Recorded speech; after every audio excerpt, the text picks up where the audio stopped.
This is the Real Influencers podcast, real influence for real estate agents.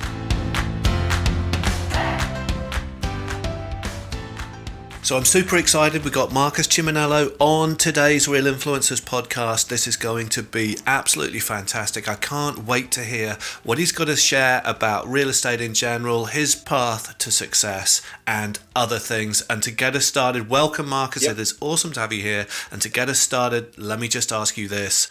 What was the thing that got you into real estate in the first place? I'd be lying to say I didn't first get into it to try and find a career that was really rewarding financially.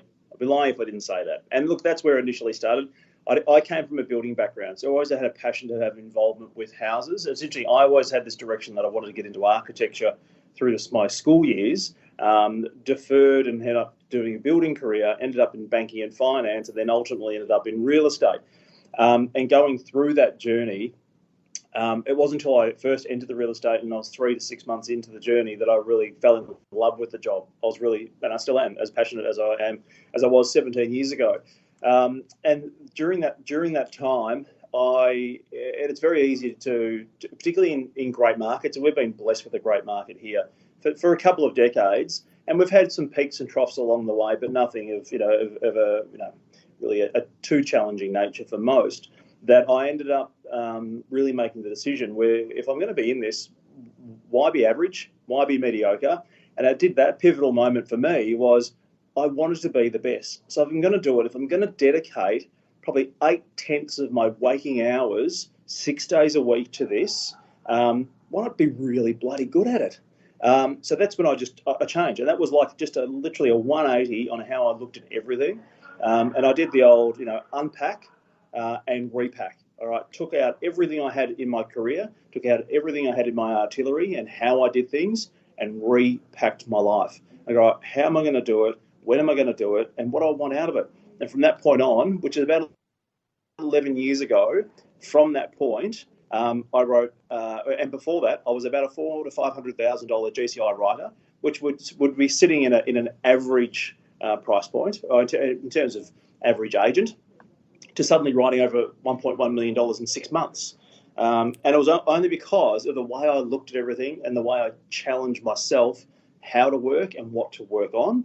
And from that point on, we wrote 1.2, 1.4, 1.6, 2, 2.5, and it's just grown and grown and grown until we hit just below the threshold of $5 million in GCI. And it's just been an incredible journey. Wow. Just out of interest, Marcus, when you're talking about when you unpacked your life and you looked at, what were you doing? Were you looking at the things that maybe were holding you back, and then you looked at the things as to where you wanted to go and what you needed to do, the steps that you needed to take and you broke down the sort of route to success? Okay. Absolutely. I was very much in that comfortable state. A reasonable income, a reasonable home, a reasonable car, and all that sort of thing. But I wanted to really take it to the next level where, my next goal was always financial freedom. And so what I did was I looked at how I operated my day, who I operated with, and how I went about my business, and completely changed it to be, how can I put it? I wanted to control my day. I wanted to control my input. If you control your input, you're going to actually control your output. So what I'm receiving. So what I'm putting in is what the return I get. And I got to a point where, I still am today, you don't see me shuffling papers. You don't see me sitting at my desk perusing the internet for half an hour. When I'm at work, I work. And I just think, well, I'm here to do it and do it well and get a lot of return on my investment, which is time. Awesome. So are there certain high value tasks, and are you okay to share what those are in terms of how you structure your day? Yep, without doubt. I run my day off literally an A4 piece of paper. That is it. Plus my Outlook diary, but A4 piece of paper about what I'm going to set out to achieve today, who I want to contact. But the headline to that is, do the next task that's most likely to make you money. It's as simple as that. And that is my anchor. That keeps pulling me back whenever I'm distracted and go, oh, what do I need to do next? I look at the easy call, I look at the hard call, I look at the dollar productive call. So what's the next thing is going to either get me closer to a sale, closer to a deal, or solidify a relationship. They're the next three things I have to always do. So one of those three, and it's as simple as that. It's stellar advice, and what's really interesting, people hear that, but actually they don't. A lot of people don't embrace it, or don't embody it, or don't know. They tend to look for this slightly easier option. And I guess that my second question was, what's the secret to your success? And that is it, I guess, in a nutshell. You do the hard tasks that get you where you want to get to, regardless of how hard they are. There's a question that I have that maybe some people listening might ask themselves, and that is, how did you kind of almost condition yourself to be able to do those hard tasks? Because for a lot of people, there's fear or whatever comes into play, and they go, well, I'm not very good at cold calling, or I'm not very good at this side of it, or I'm not very good at that side of it. So how did you kind of condition yourself to just get on and do it? Same way I overcome my fear of flying. I absolutely, and it just came out of nowhere, like a bolt out of the blue about 20 years ago, that struck me down that I could not even get on a plane. Wow. Now it's one of my favourite places to go. I love getting on a plane, turning my phone off, eating some bad food, watching some bad film, and just, just being disconnected from the world for, whether it be 2 hours or 20 hours. Condition myself by exposure. So I just did it more often. And it's exactly the same with those uncomfortable, challenging tasks. Don't sit there and write a list of 10 hard things you need to do. Do one of them, but do one every day. Then, next week you do 2 every day. And it's all about just those bite-sized chunks. And it's like agents who go to training seminars and write out a whole page of all these things they're going to implement when they go back to the office. And what happens, they implement none because the page is too overwhelming to even make a start on. I'm a big believer in just doing things, adapting things, and transitioning bit by bit by bit. So for me, it was always, and I was a big reader. I always still am a big reader. But Brian Tracy, all of his training stuff, I used to listen to his CDs in my car, read his books, and Eat That Frog was a great book. And it was, get the shit out of the way in the morning, and the day finishes much better, and it's far more enjoyable during the process. You know what? I'm not afraid of those phone calls anymore. I'm not afraid of those. And it's not because of the success I've had. It's just I'm comfortable with being uncomfortable. It's as simple as that. Yeah. I've got to say, Brian Tracy, he is an epic. A guru is undoubtedly what he is, but he's just an epic communicator of solid information. He really is. Without doubt. You reminded me, I learned something from him that I really took to heart. And actually, it's kind of relevant to this conversation as well. And what he said in one of his courses, and I also did tons and tons, read his books, tons of his audio programs online as well. He talked about this idea about where are you putting the attention of your focus? What are you focusing on in terms of when you're making a sale or when you're engaging with buyers and prospects? And he said, if you're putting your attention on what you get out of the deal, it's on the wrong thing. And this kind of segues us into our next question quite nicely. Because one of the things for me that's really super important when we sell and when we influence or engage other people is to always put our focus of attention on them and what they want to get from the transaction, because it's not really about me. I've been a trainer and a coach for over 10 years, and I can tell you my experience, having worked with some massive brands as well, has always been nobody cares about me. They're not interested in the features that I have or what I can do. They're only interested in how I can help them transition from where they are today to where they want to get to tomorrow. And that's kind of it.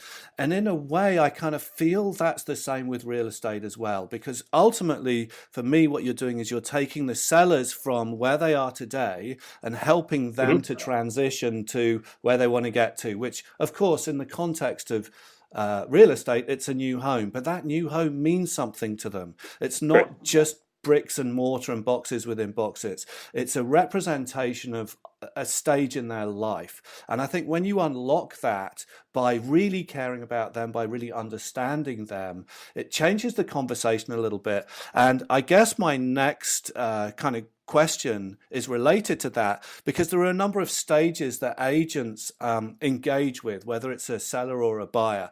You've got to be able to sell, you've got to be able to negotiate, you've got to be able to be really great communicators in the auctions, etc., etc. Is there one area of that process that you are drawn to, that you love more than the other areas? Oh, they're absolutely. And I think that what you've described there is fundamentally is what we do. We provide solutions to people's challenges and/or problems, but it's up to us. I think you have to be. It's not necessarily innate ability to do it. Some people it can be learned. Is let's discover why and how. So why is someone doing this, and how can we help them? And I think if a lot of agents go in there with two bullets in their gun, low fees, high expectations on price. That's it. And that's how they expect to win the business. And I think one thing that we've been really good at in our success, particularly our listing success, is deferring those two responses till the very last thing, where they become almost they're like just a mute point at the end, because it's all about the how. How are you going to get me from A to B? And we have to work through that, not on the basis of how we do it. It's on the basis of what they need. So I think, we can't go in there and have a listing presentation that one size fits all. We have to take on that chameleon approach. We have to adapt to our environment. The environment is determined by our vendors' needs. Simple as that. So we go through the process based on whether it's privacy is a priority, whether communication is a priority, and how we communicate with you, how we protect your privacy, and how we ask you to go achieve an outstanding outcome for you. That all has to be encompassed into one. But I think if you get those two, the process and their needs ticked off first, the other two become, as not mute points, but very minor in the decision-making process. On that, we have just listed or been appointed, we're signing it up this evening, a significant home, probably worth somewhere in the order of $14 to $15 million in Toorak. It's an estate. There were 6 decision makers in the process in terms of beneficiaries. And it was because, and we always ask the feedback, why have you elected to use us? And it wasn't based, and they said it wasn't based on fees, and it wasn't based on our expectations on price. We weren't the highest on price, nor were we the lowest on fees. But they said everything you explained and ran through based on our needs actually sat well with us and fitted our criteria, where the others wanted to run their own agenda. They said the other two were very same. So ultimately, we got appointed, we're signing up this evening, and they've come back to us with a higher fee rate. Wow. So we haven't said no to that, of course. So, Marcus, thank you. Honestly, that is absolutely gold dust.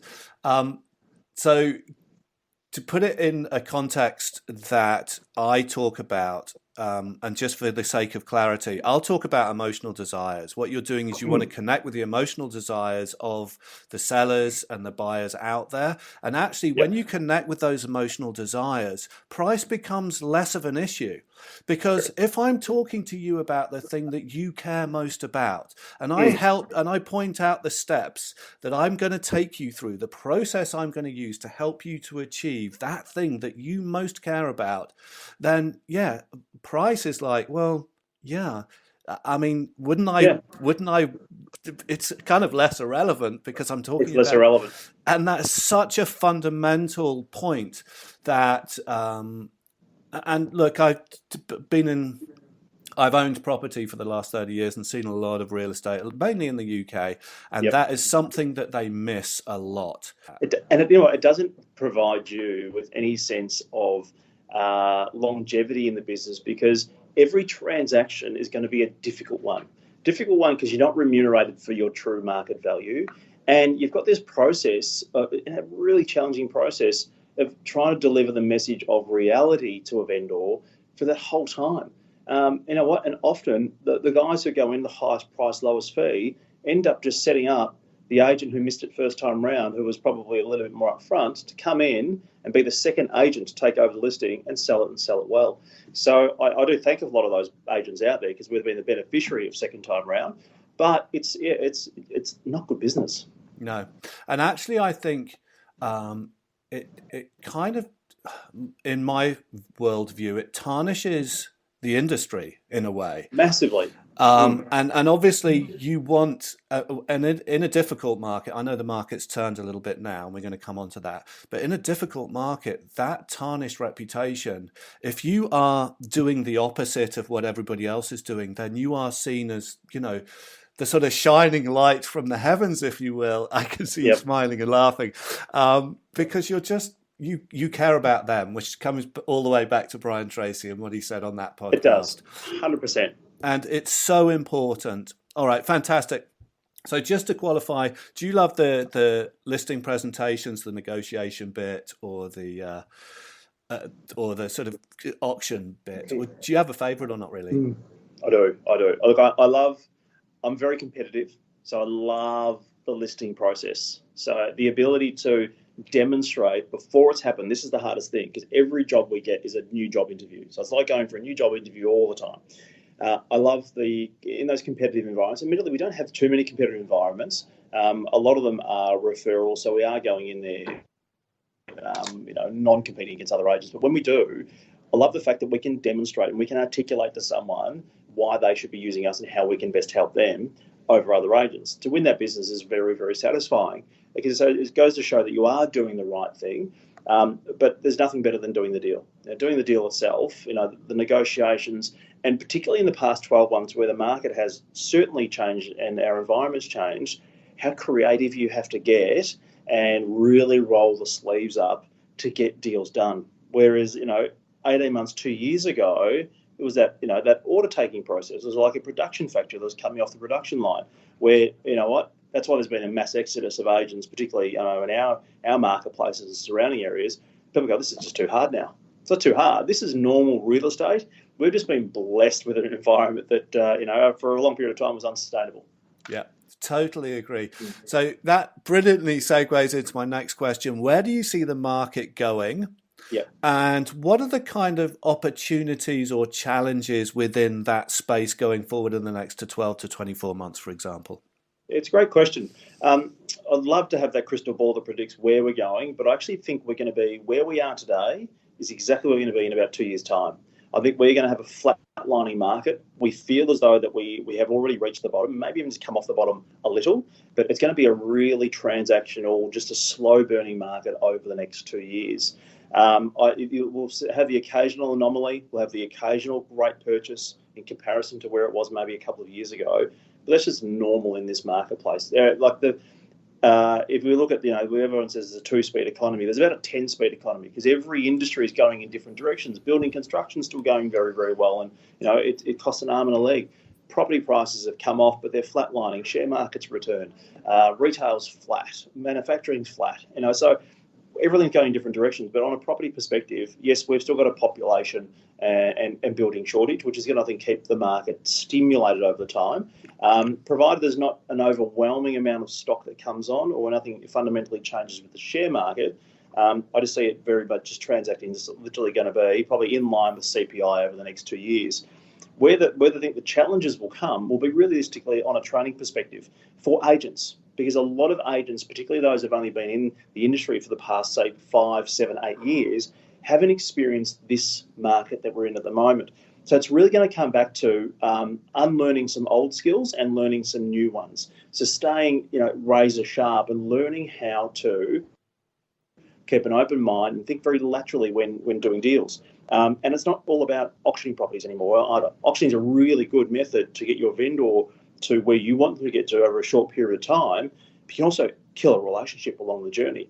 So you've got to be adaptable in this market and be able to produce and offer a service to someone that is multifaceted, not just very linear in we only auction. You've got to provide them options that best suit their needs. So I think training is really going to be a priority. But interestingly enough, when markets change, it's usually the first thing that's cut from most real estate agents' budgets. Oh no, we can't afford to go to ARAC, we can't even afford to take on a coach, etc., etc. It's the thing that you should be doing the most because, as I say, big plays happen in a changing market. So, and I did in the GFC. That was my light bulb moment where I came out as a shining light because my sell-through rate was exceptional. That set me up for the next decade, and I'm still a beneficiary of being the agent who adapted the market the quickest through the GFC, and I'm still benefiting from that now. Awesome. Marcus, I can't thank you enough. That is, I totally agree about trading, and it's the first thing that gets cut. Of course it is. Definitely.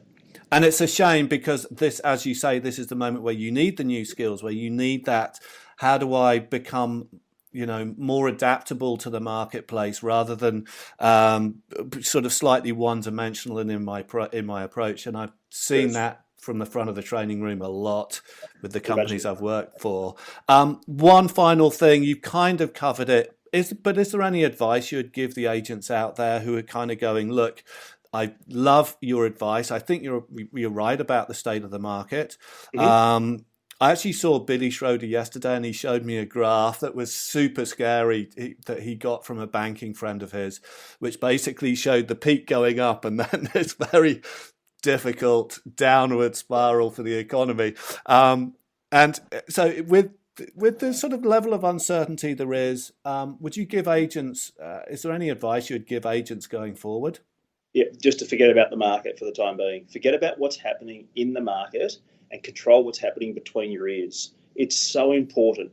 And just by doing that, if you shut out the noise and just deal with the task at hand, whether it's the next phone call, it's the next meeting, and just focus on what's in front of you. You plan for the medium and long term, but shut out the noise about the market, because everyone's going to tell you how good or bad the market is all the time, and that can knock you off course. So to stay on course, you've got to put the blinkers on, keep the blinkers on, just get what you need done, okay? But do more than everybody else. It's as simple as that. It's in this environment where, that extra hour a day, and I talk about it in all my sales presentations, an extra hour a day, 5 days a week over the journey of a year actually gives you about another 3 to 4 weeks of working time per annum.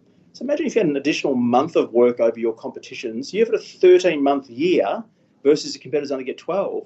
You're going to get more done in that time. So it's about just making sure that you've got really at the moment foot to the floor, but foot to the floor at a point where you've got to take some breaks in between. So monitor your energy, make sure it's up, but make sure when you've got to have these indicators go, you know what, it's time for a pit stop. I've got to take a couple of days off, 3 days off, 4 days off, 2 weeks off, and recharge the battery and go again. Thank you, Marcus, for being part of this Real Influencers podcast. It has been amazing and a real honor and a pleasure to have you on the podcast today. You've shared some really insightful information that can help a lot of agents get to where they want to get to. So thank you so much. Ladies and gentlemen, Marcus Chiminello. Thank you, Marcus. Have an awesome day.